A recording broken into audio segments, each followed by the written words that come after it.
লোক কুড়ি গেল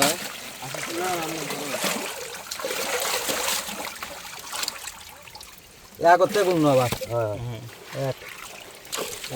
আপনি এই ইয়া থেকে কোন 22 থেকে 23 আচ্ছা আমি লিখতেছি তো আগে তেনে কোনো সমস্যা নেই আগে ওইটা বাদ দেন 23 তাহলে দুজনের মিলবে না আমি এক মিনিটে লিখতেছি 24 কই তুমি 12 কাটা হ্যাঁ আপনি নাম 24 কম নাই হ্যাঁ হ্যাঁ 24 তুমি বগুড়া থেকে আজ রাতে রাস্তা গাড়ি যদি খাইনি ভিতরে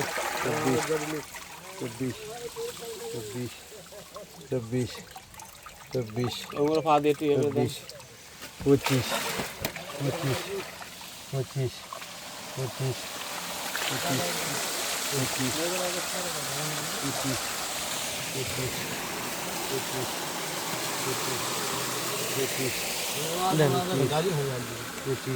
কলম 25 26 আচ্ছা ঘাটা দিয়ে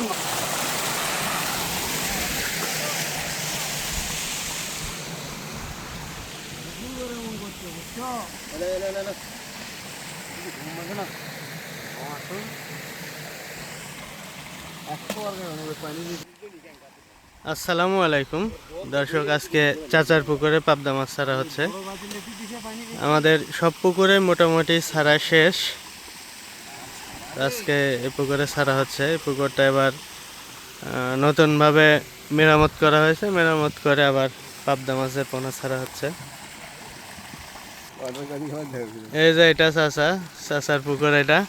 তো আলহামদুলিল্লাহ এবার এই পুকুর থেকে ভালো পরিমাণে লাভ হয়েছে। আসলে প্রত্যেকবার যে এমন হবে তা না। আর বর্তমানে মাছের যে রোগবালাই এবং বাজারের যে অবস্থা শুরু হয়ে গেছে, অনেকেই আমার ভিডিও দেখে মাছ চাষে আসতে চান। তো তাদেরকে বলবো যে ভাই, শুধু ভিডিও দেখে যে মাছের ভিডিও দেখে আমরা লাভ করতেছি জন্যই যে না জেনে না বুঝে মাছ চাষে চলে আসবেন, আসলে এটা না আসাই উচিত।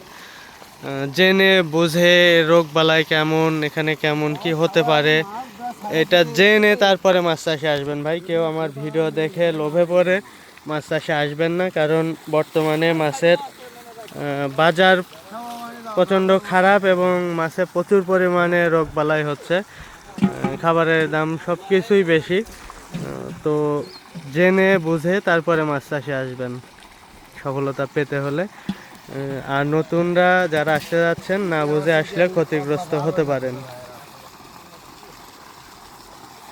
তো এই পুকুরে বাংলা মাছের সাথে এবারেও পাবদা মাছ চাষ করা হবে।